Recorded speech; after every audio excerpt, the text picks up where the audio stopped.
राष्ट्रपिता महात्मा गांधींचं हे आवडतं भजन, यातून मिळालेला संदेश प्रत्यक्षात आणण्यासाठी 1982 साली काही समविचारी तरुण डॉक्टर्स आणि इंजिनियर्स एकत्र आले आणि सुरू झाला एका परिवर्तनाचा प्रवास.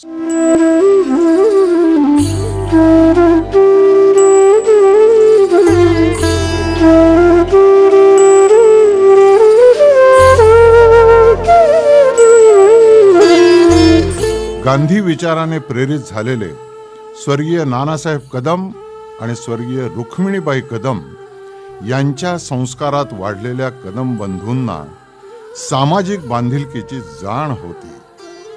एक सकारात्मक ध्येय ठेवून संस्था सुरू करण्याचा निश्चय झाला. या कार्याची सुरुवात झाली एका छोट्या हेल्थ केअर सेंटरने.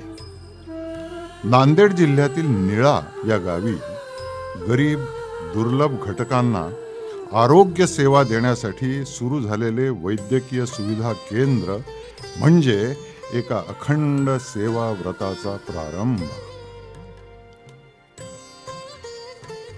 20 डिसेंबर 1982 ला महात्मा गांधी मिशन म्हणजेच MGM या संस्थेची खऱ्या अर्थाने मुहूर्तमेढ रोवली गेली. संस्थेची रीतसर नोंदणी झाली. महात्मा गांधी मिशन हे नाव कसं सुचलं याची एक छान आठवण आहे. कमलकिशोर कदम बापू की सरल कहानियां हे पुस्तक वाचत असताना त्यांना हे नाव सुचलं. आज एक मिशन म्हणून MGM जगभरात लौकिक प्राप्त ठरलंय. Kamalkishor Kadam, doctor PM Jadhav, Gangabhau Pathrikar, Ankushrao Kadam, Pratap Borade, doctor Sudhir Kadam, doctor Nitin Kadam आणि उज्ज्वल कदम हे MGMचे आधारस्तंभ. समान ध्येयाने प्रेरित झालेली ही मंडळी एकत्र आली. सुरुवातीचा काळ अत्यंत कठीण होता. संस्था उभारणीसाठी लागणारं पाठबळ नव्हतं, किंबहुना आर्थिक पाठबळ हीच मोठी समस्या होती.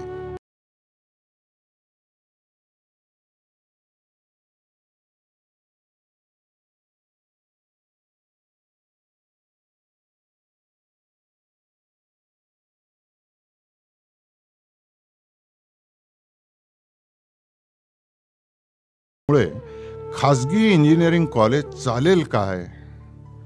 जागेची अडचण, पैशाची अडचण, तरीही कमलकिशोर यांनी जिद्द सोडली नाही.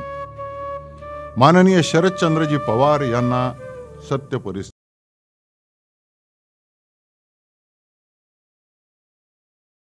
स्वतः बँक गॅरंटर राहून त्यांनी MGMला बँकेकडून अर्थसहाय्य मिळवून दिलं.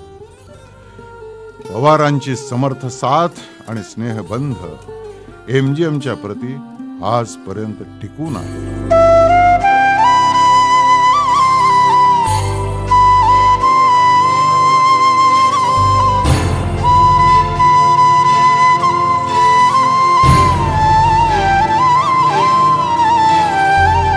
कल्याणराव पाटील यांनी जागेचा प्रश्न सोडवला आणि विवेकानंद महाविद्यालयात एका मजल्यावर जवाहरलाल नेहरू इंजिनिअरिंग कॉलेजचा म्हणजेच JNECचा प्रारंभ झाला. एक रोपटं रुजलं. वैचारिक अधिष्ठान आणि कल्याणकारी दृष्टिकोन घेऊन संस्थेच्या विस्ताराची योजना आखली गेली. अनेक हात पुढे आले. विजयअण्णा बोराडे, बॅरिस्टर गांधी, सुदामप्पा सोळुंके, पांडुरंगांना सोळुंके, जनार्दन दादा सोळुंके यांनी आपल्या जमिनीचे सातबारा दिले आणि सिडकोतील N6 मध्ये खडकाळ जमिनीवर एका शेडमध्ये JNECचे स्थलांतरण झाले. इथूनच संस्थेने घेतली गरुड झेप.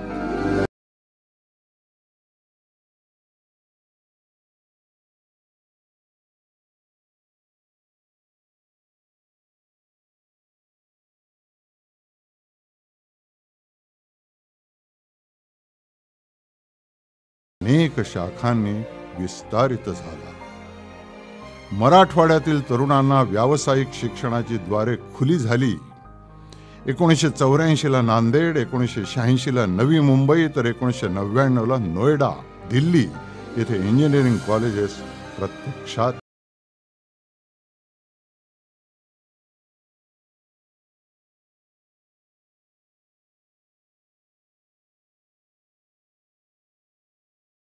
त्यांनी तयार केलेले विद्यार्थी आज देशात आणि परदेशात इस्रो सारख्या महत्त्वपूर्ण संस्थांमध्ये कार्यरत आहेत. संस्थेत आज 4,500 विद्यार्थी इंजिनिअरिंगचे शिक्षण 10 विविध शाखांमधून घेत आहेत. औरंगाबाद, मुंबई, नोएडा येथील तिन्ही कॉलेजला राष्ट्रीय तंत्रज्ञान परिषदेचे प्रमाणपत्र लाभलेले आहे. याच दरम्यान 1986 मध्ये संस्थेने आरोग्य क्षेत्रात आपलं दुसरं पाऊल टाकलं. CBD नवी मुंबई येथे धर्मादाय हॉस्पिटलची स्थापना झाली. 1989 ला मेडिकल कॉलेज सुरू झालं. 1992 ला वाशी नवी मुंबईत न्यू बॉम्बे हॉस्पिटल प्रत्यक्षात आलं. 1990 मध्ये औरंगाबादचे मेडिकल कॉलेज आणि हॉस्पिटल, तर 1997 मध्ये medical centre and research institute उभं राहिलं. वैद्यकीय शिक्षणासोबतच आरोग्य सेवेचा मंत्र इथं जपला जातो. Endoscopy, cardiology, test tube baby centre या अत्यंत महत्त्वपूर्ण विभागांच्या सुविधांचा अनेक रुग्ण लाभ घेत असतात. 1500 विद्यार्थी वैद्यकीय शिक्षण घेत आहेत. त्यानंतर 2006 मध्ये MGM वैद्यकीय महाविद्यालयांना अभिमत विद्यापीठाचा दर्जा मिळाला. मुंबईत अभिमत विद्यापीठ प्रत्यक्षात आलं. अभिमत विद्यापीठ हा संस्थेच्या शिरपेचातील एक वेगळाच तुरा ठरला. आपल्या देखत एखादं रोपटं लावावं, ते रोपटं तरारून वाढावं, पाना फुलांनी डवरावं, बघता बघता त्या रोपट्याचा महावृक्ष व्हावा, या महावृक्षाला टपोरी, देखणी, सुमधुर फळं यावीत. अगदी तसंच महात्मा गांधी मिशन या संस्थेचं झालं आहे. संस्थेचा विस्तार होताना दरवर्षी सातत्याने एकेका कॉलेजची भर पडतच गेली. माध्यम क्षेत्रात उत्तम पत्रकारांची गरज लक्षात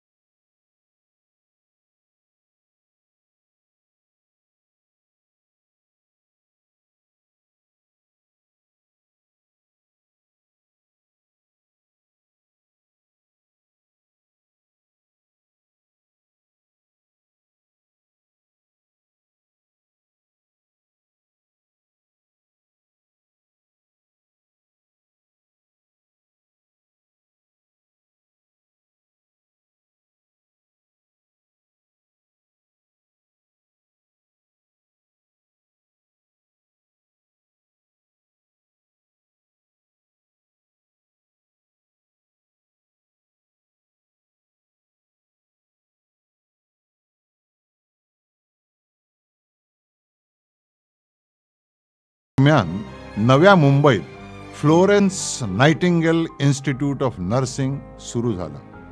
1994 मध्ये औरंगाबादमध्ये आणि 2003 मध्ये कामोठे मुंबई येथे नर्सिंग कॉलेज प्रत्यक्षात आलं.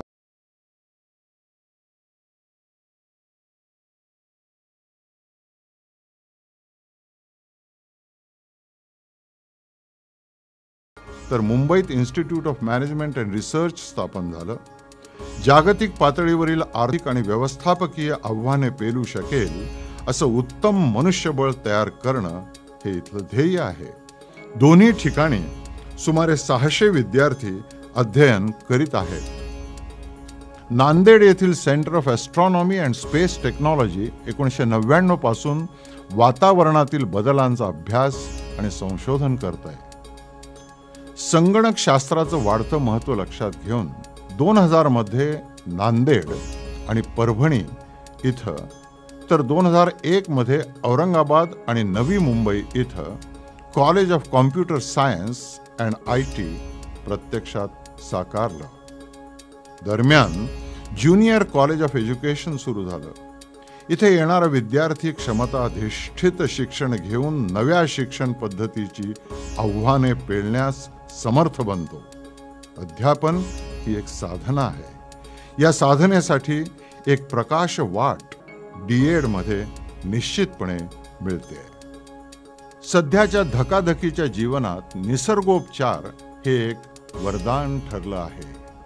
2002 मध्ये संस्थेने आरोग्यम निसर्गोपचार केंद्र सुरू करून सर्व सोयींनी परिपूर्ण असे निसर्गोपचार देण्यास सुरुवात केली. योग, प्राणायाम, पंचकर्म, ॲक्युप्रेशर आदी माध्यमातून उपचार दिले जातात. 2003 मध्ये इन्स्टिट्यूट ऑफ बायोसायन्सेस अँड टेक्नॉलॉजी तर 2004 मध्ये कॉलेज ऑफ ॲग्रिकल्चरल बायोटेक्नॉलॉजी सुरू झालं.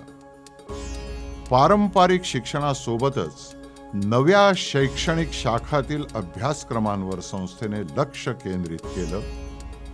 आधुनिक तांत्रिक उपकरणांनी समृद्ध असलेल्या बायोटेकमध्ये सजीव पेशींचं विश्लेषण करता येतं, तर ॲग्री बायोटेकच्या वतीने पीक संशोधन करून ते शेतकऱ्यांपर्यंत माहितीद्वारे पोहोचवलं जातं.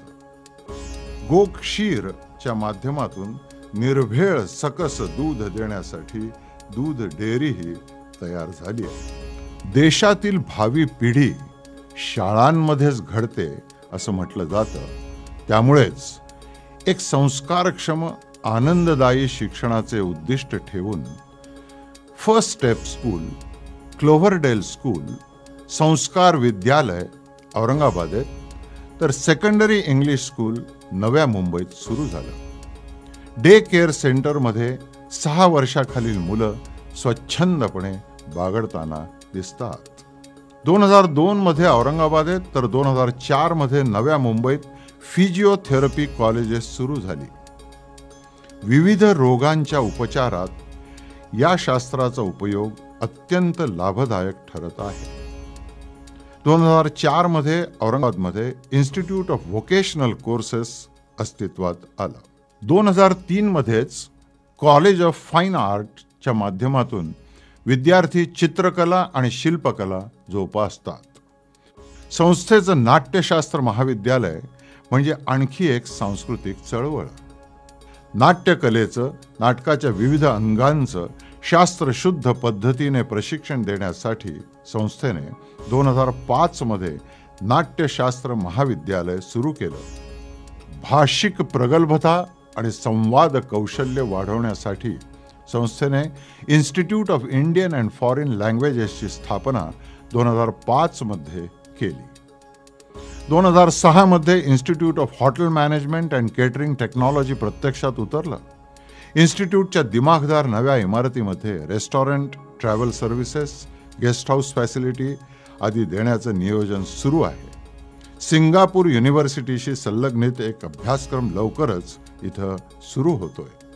याच वर्षी नव्या मुंबईत लॉ कॉलेजच्या माध्यमातून कायदे तज्ज्ञ घडायला लागले आहेत. 2008 पासून कॉलेज ऑफ फूड टेक्नॉलॉजीच्या स्वरूपात अन्न संशोधन शास्त्राचे तंत्रज्ञ तयार होत आहेत. अन्न प्रक्रिया, फळ प्रक्रिया इत्यादींचे प्रशिक्षण इथं मिळतं. 2010 पासून पॉलिटेक्निकची सुरुवात झाली. इथं 5 शाखांमध्ये 700 विद्यार्थी शिकत आहेत. कृषी विज्ञान केंद्र KVK हे 2011 या वर्षातील एक नवं दमदार पाऊल. भारतीय कृषी अनुसंधान परिषदेची मान्यता असलेल्या या केंद्रातून शेतकऱ्यांना शेतीबद्दल मार्गदर्शन मिळणार आहे. कृषी विद्यापीठे आणि संशोधन केंद्रामधील माहिती शेतकऱ्यांपर्यंत पोहोचवण्यासाठी KVK प्रयत्नशील आहे. औरंगाबाद जवळील पडेगावच्या 36 एकर फार्म हाऊसवर सेंद्रिय शेती पद्धतीने दर्जेदार अशा केशर हापूस आंब्याचं उत्पादन होत आहे. Institute of fashion design, khadi and Paithani research centre हे एक सत्यात आलेलं रम्य स्वप्न. गांधीजींची मूलोद्योग ही यामागची संकल्पना. ही संकल्पना प्रत्यक्षात उतरवण्यासाठी अंकुशराव कदम यांनी विशेष प्रयत्न केले. सेंटरमध्ये सूतकताई करून हातमागावर खादी कापड बनतं. याच ठिकाणी नैसर्गिक रंगांचा वापर करून अत्यंत आकर्षक मऊ तलम असं कापड तयार होतं. या प्रक्रियेत अनेक हातांना कामही मिळते. विशेषतः बचत गटांच्या माध्यमातून महिलांना रोजगार मिळवून देण्याचाही प्रयत्न आहे. त्यासोबतच महाराष्ट्राची सांस्कृतिक ठेव म्हणून ओळखल्या जाणाऱ्या पैठणीची निर्मितीही इथे होत आहे. तयार होणाऱ्या या खादीला मार्केट मिळवून देण्याच्या दृष्टीने इथे सुरू झाले फॅशन डिझाईन इन्स्टिट्यूट. इथे फॅशन डिझाईनचे कोर्सेसही चालवले जातात. गांधी तत्व आचरणात आणण्याचं विश्वस्तांचं द्रष्टेपण यातून दिसून येतं. विविध क्रीडा प्रकारांमुळे मानवातील ऊर्जेला वाट मिळते. या दृष्टीने इथे सुमारे 27 एकरात एक भव्य क्रीडांगण विकसित केलं गेलं. स्पोर्ट्स कॉम्प्लेक्सच्या माध्यमातून rifle shooting, lawn tennis, table tennis, basketball, football, athletics, cricket, badminton, बुद्धिबळ आदी खेळांचं रीतसर प्रशिक्षण दिलं जातं.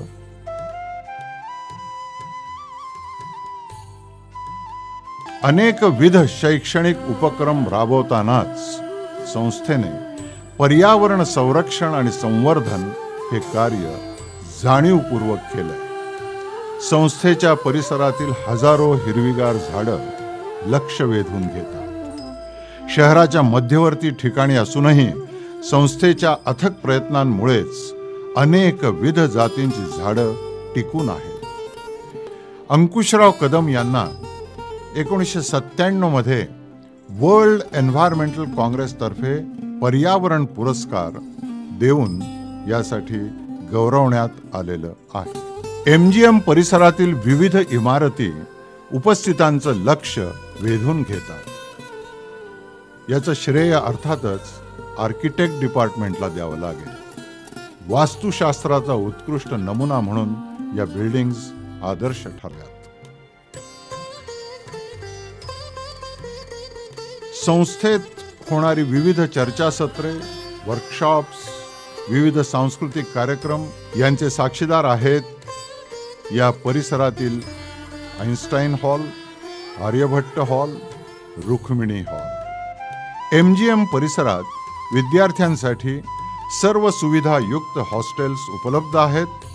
हॉस्टेल, बँक, कॅन्टीन्स, विविध शाळा महाविद्यालयांमध्ये चाललेली विद्यार्थ्यांची लगबग पाहून युवा शक्तीचं एक दर्शनच घडतं. 2005 पासून संस्थेतील महिला, कर्मचारी आणि त्यांच्या कुटुंबातील सदस्यांसाठी बहुविधा या संस्थेनं उत्तम कामगिरी बजावलेली आहे. विविध सांस्कृतिक कार्यक्रमांसह वृंदगान हे बहुविधाच्या संचालिका स्नेहलता दत्ता यांचं एक मोठं यश आहे.